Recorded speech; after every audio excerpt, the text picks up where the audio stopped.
aki-aki di Ciwidey subuh-subuh kudu hudang, adana gogorok-gokan, geus adan capek-capek wanu datang hiji-hiji acan.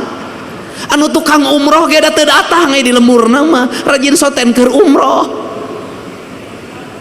Kemudian ada satu peristiwa ini yang azan di masjid, saking pusingnya ketika azan subuh tidak ada yang datang, kemudian dia berinisiatif adzan jam 9 pagi.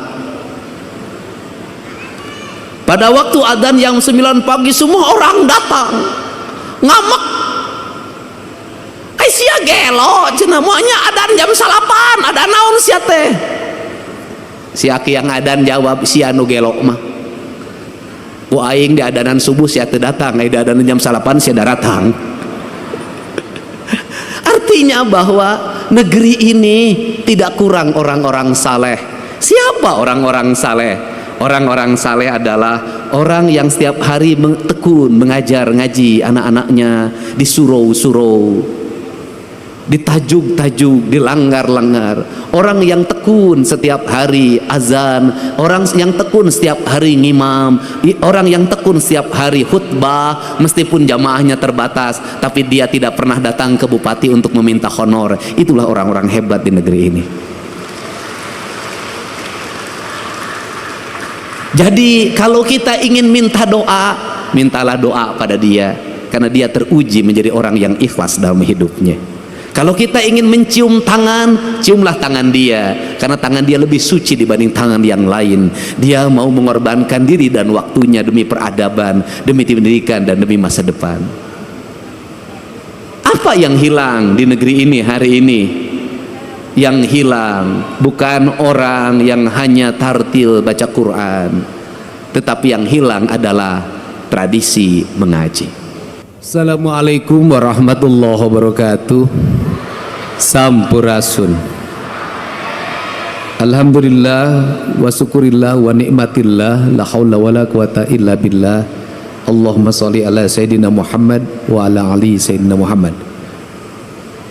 Yang saya hormati, saya muliakan, saya banggakan seluruh peserta musabaqah tilawatil Quran dan hadis yang lama mengaji di masjid, mengaji di pesantren, berguru di LVTQ, memasuki babak kualifikasi ikut musabaqah di tingkat desa, di tingkat kabupaten, di tingkat kecamatan, di tingkat kabupaten, dan hari ini di tingkat provinsi Jawa Barat. Saya ucapkan terima kasih atas ketekunannya mengaji, membaca Al-Quran, memasukkan dalam relung hati yang paling dalam, sehingga Al-Quran itu nanti menjadi indera keenam dalam setiap manusia yang beriman dan beramal saleh. Pada malam hari ini saya mengucapkan terima kasih juga dan rasa syukur dari Ciwidey, Kabupaten Bandung yang kebun entehnya banyak dibabadin. Mudah-mudahan ke depan bisa kembali hijau, karena Quran mengajarkan hijau. Dan saya lihat Kabupaten Bandung juga bajunya hijau, makanya alamnya tidak boleh berubah, harus tetap hijau. Karena dari alam yang hijau akan mengalir air yang jernih dan putih. Saya ucapkan terima kasih, dan nanti keajudan saya tadi sudah membaca Quran dengan baik. Saya nanti nitip 50 juta, karena untuk mencapai tingkatan itu lama. Tapi kalau yang tadi ngaji tadi adalah Bupati Kabupaten Bandung, saya kasih 100.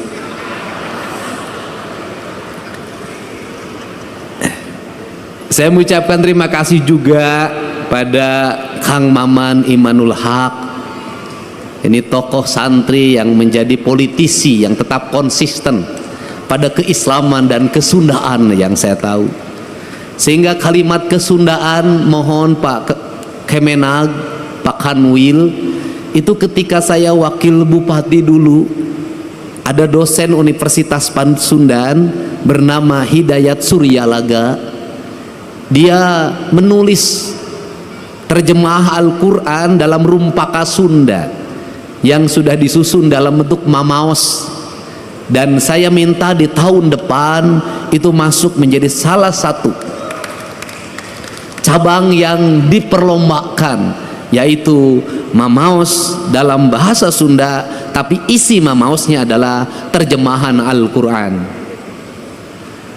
Saya ucapkan terima kasih juga, karena kalau tidak saya sebut nanti saya dimarahin oleh Pak Bupati, Kang Asep Romli, terus anggota DPR RI juga, keluarga besar Bedas, tepuk tangan, saya ucapkan terima kasih.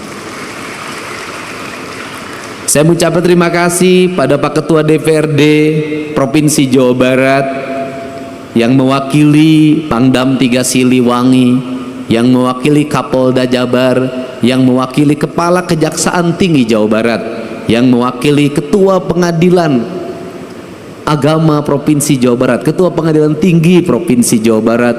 Semoga kita semua dalam keadaan sehat walafiat. Saya mengucapkan terima kasih atas kehadiran Ibu anggota Komisi 5 DPRD Provinsi Jawa Barat, Ibu Humaira. Saya ucapkan terima kasih, bajunya putih sama dengan saya. Para bupati, para wali kota yang hadir pada kesempatan malam hari ini beserta istrinya, mohon sabar, saya tidak akan dulu beserta istri sampai wangsit nanti datang. Pak Ketua MUI, saya ucapkan terima kasih atas kehadirannya. Para ketua LVTQ yang telah sukses menyelenggarakan kegiatan ini, seluruh tamu undangan yang berbahagia. Kita hari ini memasuki pada sebuah fase di mana kita mengagungkan Al-Quran. Al-Quran yang diagungkan oleh kita adalah Al-Quran yang dilihat dari sisi estetika pembacaan. Dari estetika pembacaan itu pada akhirnya akan lahir pemaknaan. Karena nilai-nilai agama kalau tidak disampaikan secara estetika, maka kita tidak akan bisa memahami Sang Maha Kuasa. Kita ini sampai hari ini memaknai Allah, sujud pada Allah, itu baru sampai pada tingkat estetika, belum sampai pada tingkat hakikat, pada tingkat makna, pada makom spiritualitas yang tertinggi. Kita baru sampai pada tingkat estetik. Kita tertarik untuk salat dengan khusyuk manakala imamnya berestetika dalam mengimami kita semua. Kita bolak-balik pergi umroh, merasa nyaman sholat di Masjidil Haram, itu karena salah satu faktornya menurut saya, pertama jauh dari rumah sehingga tidak dikejar sama yang nagih utang di depan rumah, meninggalkan pekerjaan-pekerjaan yang ada di rumah, seluruh problem ditinggal semua. Kemudian yang berikutnya juga imamnya memiliki kualifikasi orang yang mumpuni di dalam mengimami kita dalam hafalan Al-Qur'annya. Setelah itu jangan dilupakan, bukan hanya imam, teknologi sound systemnya yang sangat tinggi dan harganya mahal. Kemudian kita seringkali berlaku tidak adil. Berlaku tidak adilnya apa? Seringkali orang-orang yang berdakwah mengejek imam-imam yang ada di kampung kita, yang bacaannya tidak begitu sempurna, qiraatnya tidak begitu menarik. Kemudian juga diperbandingkan dengan Masjidil Haram, tidak adil. Kenapa? Imam di kampung kita, satu, hidupnya bukan hidup dari mengimami, ngimaman macul terus kah sawah, ngimaman poe pare itu kahujanan, ngimaman pamajikan di imah gogorowokan. Dia tidak fokus menjadi imam. Yang itu yang pertama, artinya dari sisi keikhlasan dia lebih ikhlas dari siapapun, tanpa digaji oleh DKM-nya, tanpa digaji oleh negara. Dia mengabdikan diri secara total menjadi imam, menjadi khotib, mengajar anak-anak di surau, mengajar anak-anak di pengajian-pengajian. Menurut saya bisa jadi yang dekat dengan Allah adalah dia, bukan yang di Masjidil Haram, tanpa membandingkan. Kalau yang di Masjidil Haram berapa gaji dalam setiap bulan? Rumahnya dijaga, kemudian dia spesifikasi imam, kemana-mana didampingi, lebih gagah dari gubernur Jawa Barat. Wajar. Aki-aki di Ciwidey subuh-subuh kudu hudang, adana gogorok-gokan, nges adan capek-capek wenu datang hiji-hiji acan. Anu tukang umroh ge datang di lemur nama rajin soten keur umroh. Kemudian ada satu peristiwa ini yang azan di masjid, saking pusingnya ketika azan subuh tidak ada yang datang, kemudian dia berinisiatif adzan jam 9 pagi. Pada waktu adzan jam 9 pagi semua orang datang, ngamek. Sia gelo cenah moanya adan jam 8, ada naon sia teh. Si aki yang adan jawab, sia nu gelo mah. Ku aing di adanan subuh sia teu datang, di adanan jam 8 sia datang. Artinya bahwa negeri ini tidak kurang orang-orang saleh. Siapa orang-orang saleh? Orang-orang saleh adalah orang yang setiap hari tekun mengajar ngaji anak-anaknya di surau-surau, ditajuk-tajuk, dilanggar-langgar. Orang yang tekun setiap hari azan, orang yang tekun setiap hari ngimam, orang yang tekun setiap hari khutbah meskipun jamaahnya terbatas, tapi dia tidak pernah datang ke bupati untuk meminta honor. Itulah orang-orang hebat di negeri ini. Jadi kalau kita ingin minta doa, mintalah doa pada dia, karena dia teruji menjadi orang yang ikhlas dalam hidupnya. Kalau kita ingin mencium tangan, ciumlah tangan dia, karena tangan dia lebih suci dibanding tangan yang lain. Dia mau mengorbankan diri dan waktunya demi peradaban, demi pendidikan, dan demi masa depan. Apa yang hilang di negeri ini hari ini? Yang hilang bukan orang yang hanya tartil baca Quran, tetapi yang hilang adalah tradisi mengaji. Seiring dengan pertumbuhan waktu, maka tumbuhlah di Indonesia modernisasi Al-Quran dengan metodologi pendekatan Iqra. Cara cepat menghafal Al-Quran, cara cepat membaca Al-Quran, prosesnya ditinggalkan. Lahirlah wisuda-wisuda TKA dan TPA di mana baik secara syiar, baik, hebat secara syiar, hebat. Tetapi di balik itu masjid-masjid sepi dari anak-anak mengaji. Tetapi di balik itu surau-surau kosong dari anak-anak mengaji. Tetapi di balik itu mereka tidak mengenal dan tidak dekat dengan masjid. Kenapa? Karena mengajarkan Al-Quran tidak di masjid. Karena mengajarkan Al-Quran tidak di surau. Akhirnya mereka yang penting bisa baca Al-Quran, tapi kedekatan emosi dengan masjidnya hilang. Akhirnya mereka jauh dari masjid. Yang kedua, hilangnya apa? Hilangnya proses. Dulu baca Al-Quran berlatihnya bisa 2 tahun baru bisa, 3 tahun baru bisa, ada yang 5 tahun baru bisa. Lambat sekali. Dari mulai ngeja, kemudian narawas, terus sampai belajar kuro, panjang sekali prosesnya. Dan pada waktu proses belajar itulah dia ke masjid.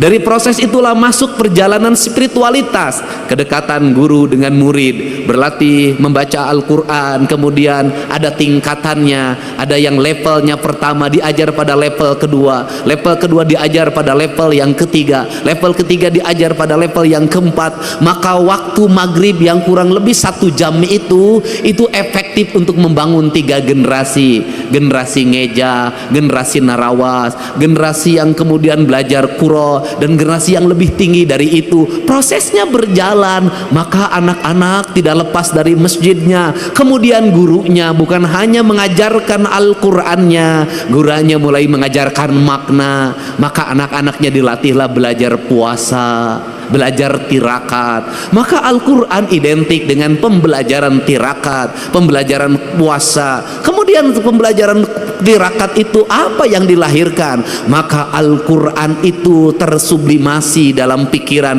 dalam relung bawah sadarnya. Karena lahir dalam relung bawah sadarnya, maka ucapannya bisa jadi tidak tartil karena ustadznya ustadz kampung.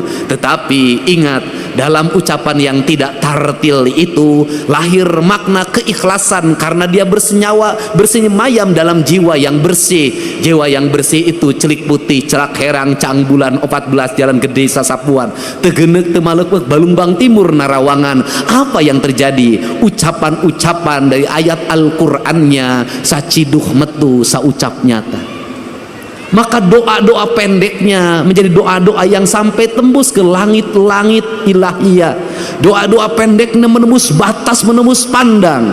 Maka lahirlah anak-anak yang bercahaya. Karena lahirlah anak-anak bercahaya, maka anak itu tumbuh menjadi para pemimpin, tumbuh menjadi kaum-kaum pergerakan, tumbuh menjadi kaum-kaum perubahan. Maka ucapan-ucapan Allahu Akbar yang lahir dari surau-surau kecil itu melahirkan ucapan kebangsaan yang memerdekakan perbudakan, memerdekakan ketertinggalan, menjadi spirit dalam sebuah perubahan tanpa biaya apapun dalam kehidupannya ini.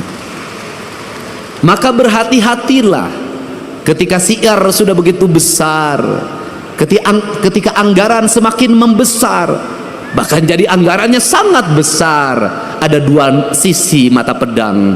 Yang satu membukakan syiar terlihat di media sosial, tetapi yang lain bisa jadi meredupkan cahaya yang ada dalam setiap relung manusia. Maka untuk itu tadi saya berpesan, ini bukan forum balapan Formula E, ini bukan forum liga, ini adalah forum spiritualitas. Tidak penting menjadi juara umum, tidak penting. Tidak penting menjadi juara pertama, kedua, ketiga, tidak penting. Tetapi yang lebih penting dari itu adalah Al-Quran masuk dalam cahaya ketua penyelenggara, sehingga ketua penyelenggaranya menjadi adil dalam tindakannya. Al-Quran masuk dalam cahayanya Gubernur Jawa Barat, sehingga Gubernur Jawa Barat bertindak adil dalam kebijakan-kebijakannya. Cahaya Al-Quran masuk ke relung hatinya Bupati, maka tindakannya menjadi adil. Dari gerakan membaca Al-Quran ini, maka terbebaslah orang-orang miskin, terbebaslah anak-anak yatim, terbangunlah peradaban hidup yang silih asa, silih asi, silih asu. Maka disitulah Al-Quran menjadi cahaya. Karena Al-Quran menjadi cahaya, maka Al-Quran bercahaya. Karena Al-Quran bercahaya, maka cahayanya terhampar. Maka Al-Quran tidak hanya dipahami tulisan yang ada dalam mushaf, yang kita lombakan, yang kita pertahankan, yang kita cium ketika ingin membacanya, yang kita simpan di atas kepala kita, yang kita simpan di rekal, dan ketika kita tidak berwudu maka tidak berani menyentuhnya. Kayak saya NU, tidak berani menyentuhnya. Tetapi di balik itu kita memahami gunung-gunung itu adalah hamparan Al-Quran, sungai Citarum itu adalah hamparan Al-Quran, sawah-sawah yang terhampar adalah hamparan Al-Quran, matahari adalah hamparan Al-Quran, bulan adalah hamparan Al-Quran, bintang adalah hamparan Al-Quran, seluruh yang ada makrokosmos dan mikrokosmos adalah hamparan Al-Quran. Dan semuanya mereka bertasbih kepada Allah, yang dalam setiap waktu dia berucap subhanallah walhamdulillah wala ilaha illallah. Kalau sudah seperti itu, maka surau-surau itu menjadi lentera penggerak. Kalau sudah seperti itu, maka kita adalah manusia yang paling bersyukur. Kenapa? Kita manusia yang paling bersyukur. Al-Quran diturunkan di Jazirah Arabia, di tanah yang tandus dan kering.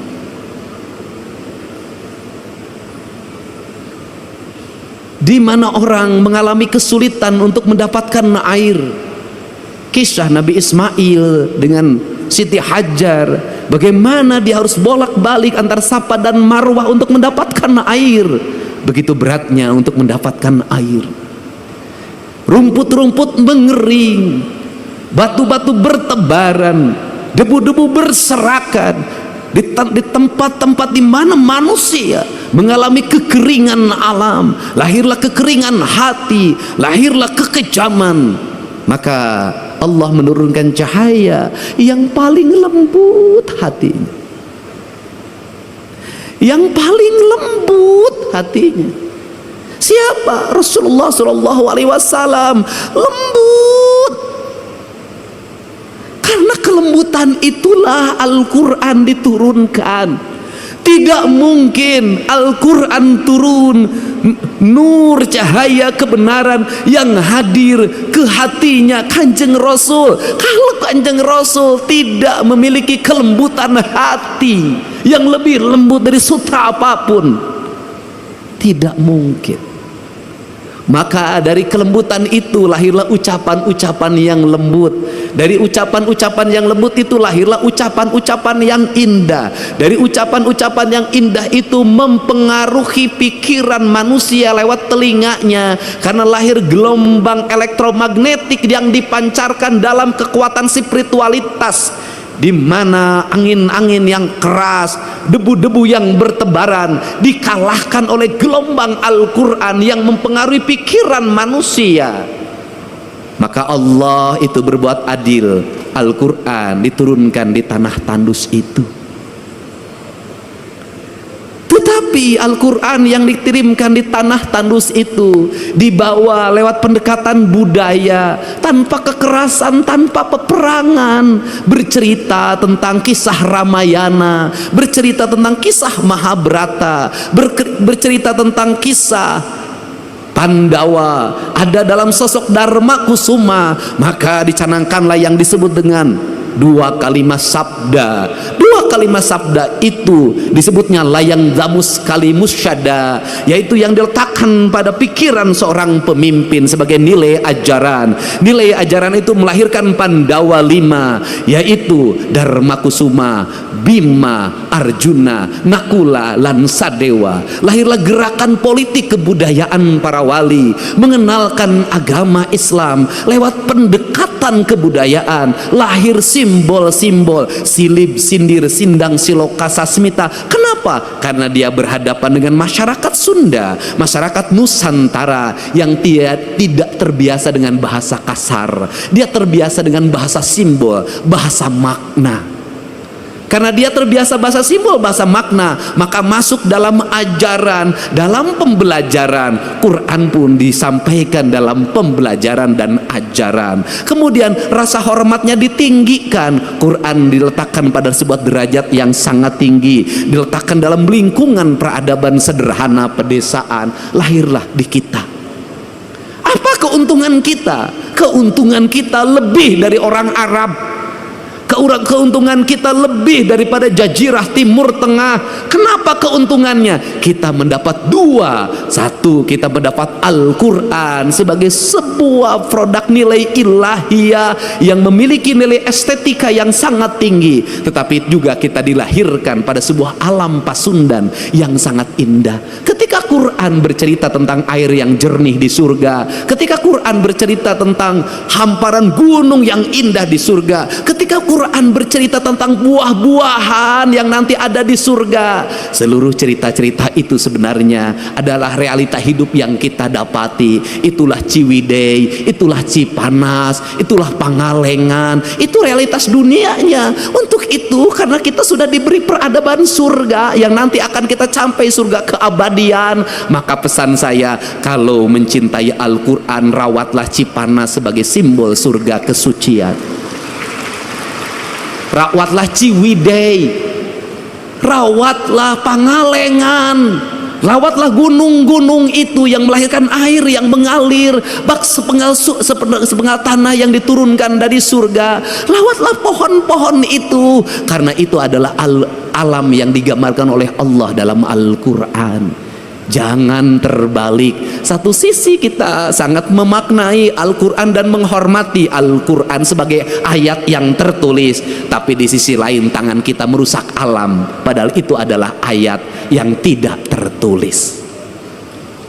Jadi saya tidak mau lagi dengar ke depan. Mudah-mudahan saya akan berusaha dengar Cipanas, berubah pikirannya menjadi jelek. Dengar Ciwidey, berubah pikirannya menjadi jelek. Dengar Pangalengan, berubahlah pikiran menjadi jelek. Saya ingin ketika mendengar itu, maka denyut nadi kita berkata, ya Allah, ku dapatkan surga di tanah Sunda. Suatu saat surga itu tetap akan terjaga sampai aku bertemu denganmu di alam surga keabadian. Prinsip kemahaindahan. Untuk itu saya mengucapkan terima kasih. Pada hari ini kita bersama-sama memaknai makna-makna Al-Quran, memasukkan Al-Quran dalam relung batin kita sebagai bentuk cahaya atau nur yang menuntun kita dalam indera alam bawah sadar kita. Karena indera alam bawah sadar itu pada akhirnya akan senantiasa menjadi petunjuk, dan petunjuk itu akan lahir bagi orang-orang yang menjaga rasa dan cintanya. Karena petunjuk hanya akan lahir pada orang-orang yang memiliki kelembutan hati, kedamaian jiwa, dan ketenangan relung diri. Maka peliharalah Al-Quran, simpanlah dia di relung hati kita, dalam isi denyut jantung kita, sehingga hidup kita senantiasa mendapat petunjuk. Dengan kalimat kata orang Sunda, memahami Allah dalam orang Sunda, pahamilah dari sisi Rahman dan Rahimnya saja sudah cukup. Insya Allah akan hidup tenang, tentram, dan bahagia, walaupun tetap menjadi duda. Saya ucapkan terima kasih. Mudah-mudahan pertemuan ini menjadi pertemuan kebahagiaan, kemuliaan. Dengan mengucapkan Bismillahirrahmanirrahim, musyabaqah tilawatil Quran dan hadis tingkat Provinsi Jawa Barat pada hari ini, hari Ahad, tanggal 15 Juni 2025, dengan resmi saya nyatakan dibuka. Semoga Quran menjadi dasar dalam seluruh pengambilan keputusan bagi para pemimpin. Semoga Quran menjadi dasar bagi ketenangan hidup bagi rakyatnya, dan semoga Quran tetap menjadi cahaya yang menuntun kita menuju kebenaran yang hakiki. Wallahu muwaffiq ila aqwamit thoriq. Assalamualaikum warahmatullahi wabarakatuh. Sampurasun.